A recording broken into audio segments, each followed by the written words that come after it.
Olá, sejam muito bem-vindos ao IharaCast.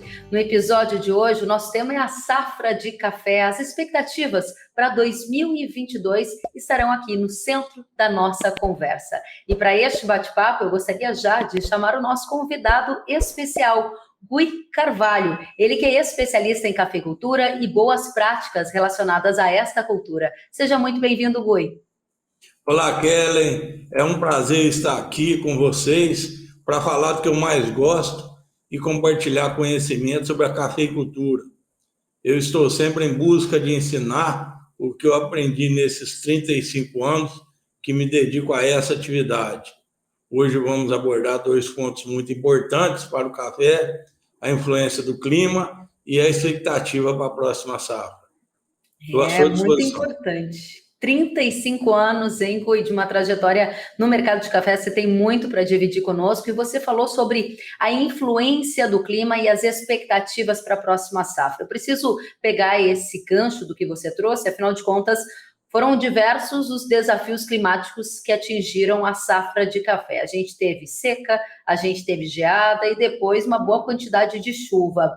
Como a gente está nesse cenário, nesse contexto todo para a produção da próxima safra? Que tipo de efeitos isso já vai trazer? Olha, Kelly, esses eventos afetaram a produção 2022, impactando consideravelmente o volume dessa safra, que deveria ser bem mais alta, uma vez que a safra colhida em 21 foi uma safra de baixa. Como consequência, se não houver mais nada de errado com o clima, a safra 2023 deverá produzir mais do que 22, promovendo, então, a inversão da bienalidade da produção de café do Brasil. Que interessante. Então, as suas expectativas de acordo com essas condições climáticas, com os impactos que elas trouxeram na produção de café, você prevê que a safra de 2023 vá produzir mais do que a de 2022, ou seja, uma inversão da bienalidade, né? Isso, de alguma maneira, pode ter alguma contribuição para o aparecimento de pragas e doenças ou não? Olha, Kelly, diretamente eu penso que não.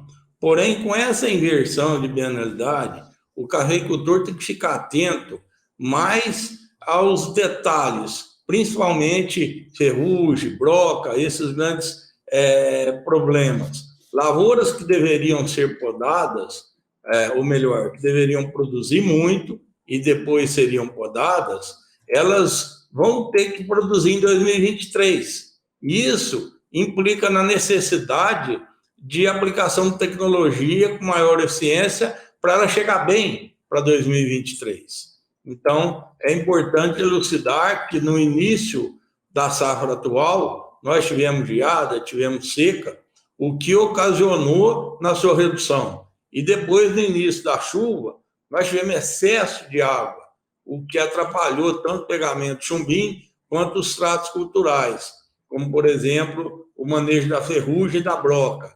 Além disso, esses excessos de chuvas também interferem nos residuais dos produtos aplicados e reduzem esse período de controle oferecido por eles. Por isso, precisamos de ter tecnologia que prolongue para tentarmos para termos a menor incidência de ferrugem ao final da safra.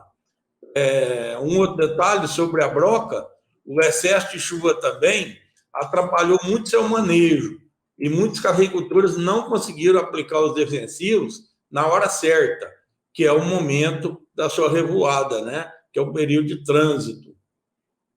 Interessante, eu ouvi aqui atentamente que você nos trouxe, e você falou sobre as condições climáticas atrapalhando os tratos culturais, e citou dois exemplos, né, de desafios para a cultura do café. De um lado a broca, de outro a ferrugem. Eu gostaria de explorar esses pontos com você, Gui, começando pela broca.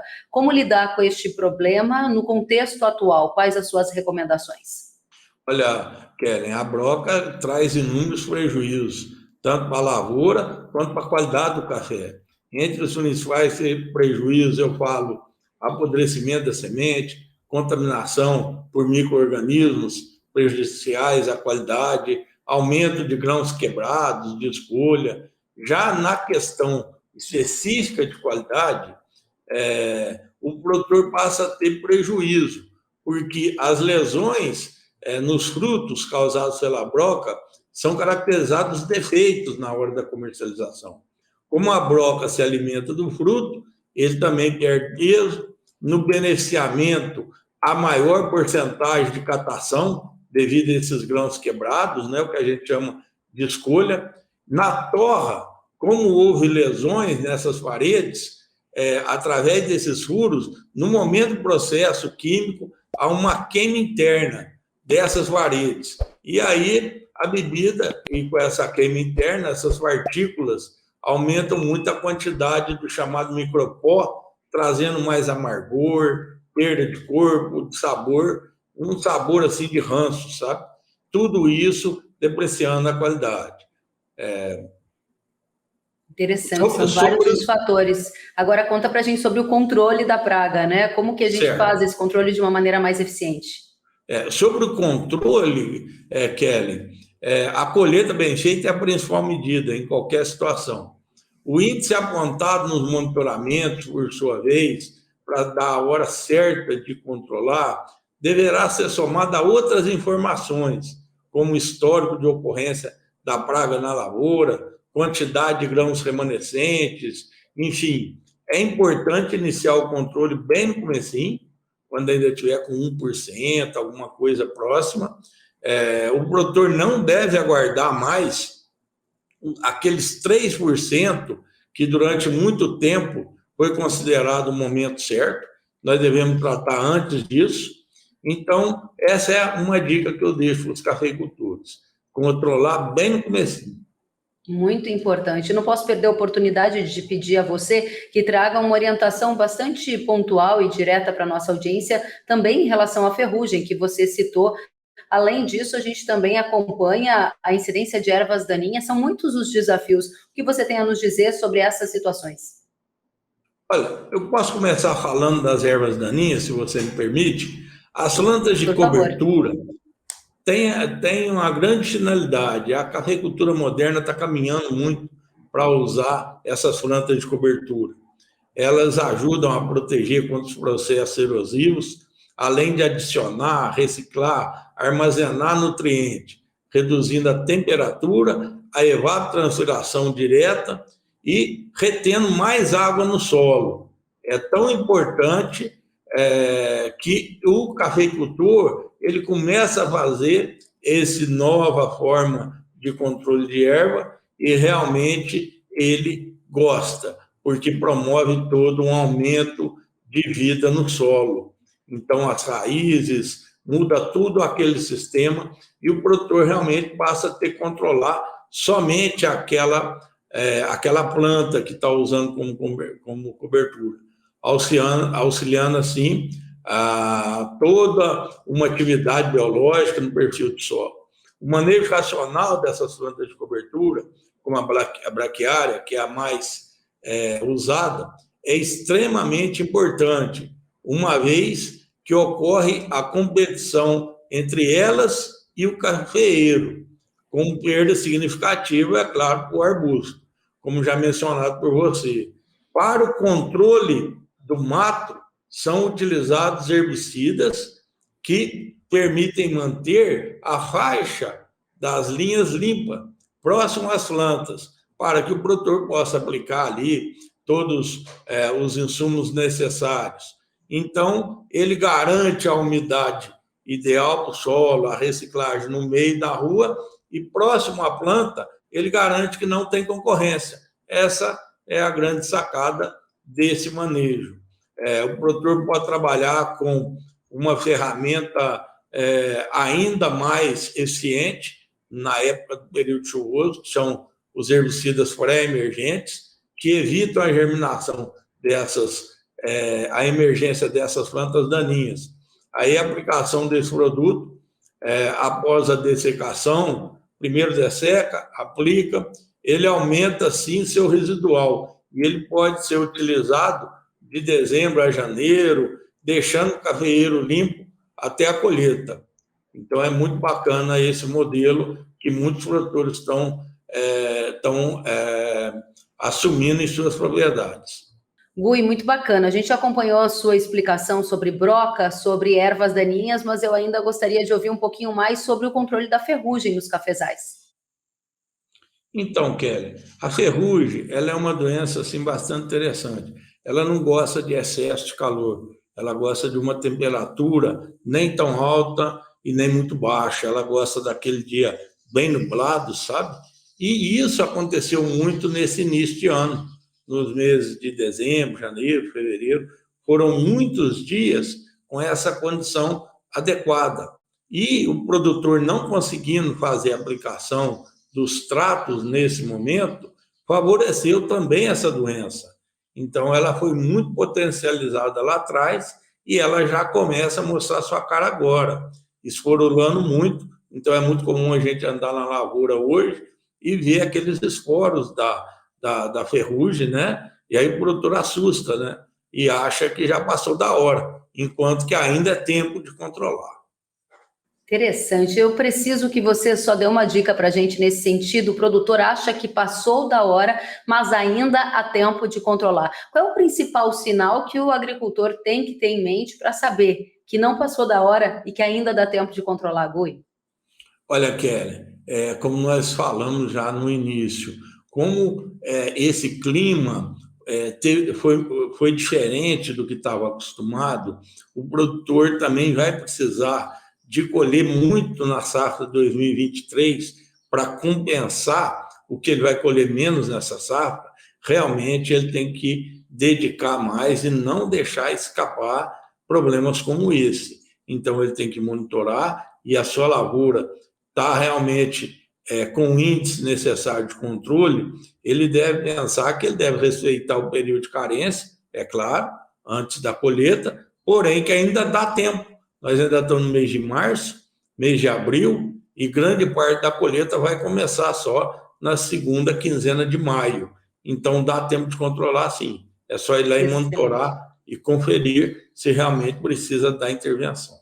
Monitoramento, uma palavra também super importante, junto com outra palavra que você mencionou várias vezes, clima. Clima para produção, clima para manejo, clima para expectativas de colheita. E a minha pergunta é, com o Laninha e expectativas ainda da continuidade de alguns efeitos do fenômeno em 2022, o que você espera ali para o manejo da cultura do café? Tem alguma regra de ouro que ocorra quando a gente está sob a incidência do fenômeno Laninha, Gui? Então, Kelly, como nós atravessamos esse efeito clima, né? Então a gente está com isso na memória agora, recente, e foi um ano muito chuvoso, como eu acabei de te falar, não podemos prever o que vem pela frente. Então, o agricultor precisa do quê? Ele precisa de completar os tratos que ele tinha programado. Mesmo que é um pouco atrasado, como, por exemplo, essa aplicação de ferrugem que eu citei, ele tem que fazer essa aplicação agora. Se ele conseguiu fazer, a exemplo, a aplicação da broca lá atrás, no período correto, muito bem. Se não conseguiu, até que ele vai colher o café, demora muito. E essa broca ainda pode aumentar os prejuízos. Mesmo que não tenha um melhor resultado nesse controle, ele também tem que ficar atento para esse controle da broca. Lembrando que todos esses defensivos, né, deixando bem pontuado, devem ser usados com muita responsabilidade, respeitando o período de carência, enfim, fazendo dentro das boas práticas agrícolas. Muito bem, Gui. E diga para a gente, há pouco você mencionou a data esperada para o início da colheita nesta temporada. O que o agricultor não pode deixar de lado no planejamento para a época de colheita? Então, Kelly, o que eu gosto de falar para os meus assistidos, para aqueles cafeicultores que eu consigo chegar com alguma orientação, é fazer o simples bem feito. Ou seja, fazer um bom plano de safra, estudar todas as demandas, demanda de serviço, de mecanização, de mão de obra, fazer uma limpeza bem feita em toda a sua estrutura de pós-colheita, revisão em toda essa estrutura, revisar todas as máquinas, testar todos os motores, né? Fazer isso aí com antecedência, para na hora que iniciar a colheita, tá tudo em ordem. É isso que é a minha sugestão, o simples bem feito. Excelente dica. Fazer o simples, bem feito, é uma das regras de ouro aqui destacada pelo Gui para a temporada de planejamento da colheita. Gui, a gente tratou muito aqui sobre manejo de praga, de doença, expectativa de produção de café, e eu gostaria então de, para fechar a nossa conversa, ouvir você sobre o que nós podemos esperar agora em termos de mercado, de preço, que você tem observado nesse contexto. Olha, Kelly, sobre o volume, será uma safra bem menor, né? Devido aos excessos que nós já falamos, né? E como nós sabemos que o cafeeiro não gosta de excesso, de nada, então a gente já sabe que nós vamos ter um volume menor. Durante o período que compreende o desenvolvimento, a produção das plantas, a safra que será colhida agora, a partir de maio de 22, houve temperatura alta, tivemos também extremamente baixa, com caso de geada, tivemos estresse hídrico causado pela seca, quando choveu, na florada choveu demais. Então, essa combinação de danos variou por região, e até mesmo dentro de uma mesma fazenda. Por isso, Kelly, que isso vai ser muito difícil de quantificar e caracterizar dentro do universo gigantesco, né, que é o municipal cinturão de produção de café arábica do Brasil. Como exemplo, eu posso dar a minha situação, a minha produção. Eu tenho 2 áreas, uma em Cabo Verde, que sofreu com geada, perdi uma área aí que eu tive que cortar, outra fica em Guaranésia, que também, ao invés da geada, ela sofreu com a seca. E a minha soma de perda entre aqui e lá vai ser alguma coisa em torno de 20% a 25% do potencial que eu estava, sabe? Em relação à qualidade, né, que você também questionou, a minha expectativa é muito boa. As floradas foram mais concentradas, choveu bem na fase de expansão e granação dos frutos. Agora é torcer para o clima durante a colheita também ficar dentro da média histórica, né, e que a gente possa preparar da melhor forma esses grãos. Quanto aos preços, os preços de café, que você fechou sua pergunta, ninguém sabe, Kelly? Ninguém sabe. É difícil prever, porque muitos fatores interferem na precificação. Além dos fundamentos relacionados com a produção, né? Tem pandemia, tem guerra na Ucrânia, enfim, tudo isso influencia no mercado. Então, se analisarmos apenas a produção aqui na roça, eu creio que o mercado deve ser firme, porque não só nesse ano, mas nos próximos anos, porque está difícil produzir, Kevin. Está muito difícil produzir café. Como dica, mais importante do que o produtor ficar esperando um valor X para vender o seu saco de café, é ficar de olho na sua relação de troca. Então, ele precisa de insumos. Se a relação de troca pelo insumo que ele vai precisar para a sua produção for boa, ele deve aproveitar essas oportunidades. Gui Carvalho, especialista em cafeicultura e boas práticas relacionadas à cultura do café. Um enorme prazer recebê-lo aqui no IcaraCast com dicas valiosas para a cultura do café nas próximas temporadas. Volte sempre, é muito bom ouvi-lo, Gui. Olha, eu que te agradeço, Kelly, como sempre, muito simpática, muito agradável a nossa conversa. Eu agradeço também a Errara pelo convite. Para mim é um grande prazer levar esse conhecimento, levar novas tecnologias para os cafeicultores. Eu aproveito, Kelly, e posso fazer um convite para que o pessoal me siga, né, nas redes sociais, Facebook, Instagram, no Gui Carvalho Oficial, onde nós divulgamos muitas informações importantes para a cafeicultura, sempre focado numa produção sustentável, onde realizamos também divulgação de notícias, conteúdos relevantes, feito não só pela nossa equipe, mas por muitos colaboradores, muitos pesquisadores que mandam para a gente. No canal Papo de Cafeicultor também, a gente sempre coloca vídeos de interesse. Então, eu aproveito e convido, né, essa grande audiência para nos dar uma força lá. Muito Com obrigado, Kelly. certeza. Obrigada a você, Gui. Feito o convite, guicarvalho.com.br, e ainda no canal do YouTube Papo de Cafeicultor. Você pode conhecer mais de perto ainda o trabalho do Gui, especialista em café com mais de 3 décadas de experiência na cultura. Obrigada, Gui. A gente segue em frente aqui no IharaCast. Vamos receber o Marco Antônio. Marco Antônio é gerente de marketing regional da Ihara e vai trazer para a gente dicas de soluções que colaboram com o melhor desempenho da cultura do café e também com a proteção do café. Primeiramente, seja muito bem-vindo, Marco Antônio. Muito obrigado, Kellen. É um prazer estar aqui com você e dividir um pouco desse espaço aí com o especialista, com o Gui Carvalho aí, o qual eu admiro muito. Sigo nas redes sociais sempre que quero saber alguma novidade ou algum assunto relacionado ao café. Que bacana. Marco, conta pra gente. Há pouco o Gui falava sobre todos os desafios climáticos que atingiram a cultura do café. O que há de novidades para a proteção desse cultivo?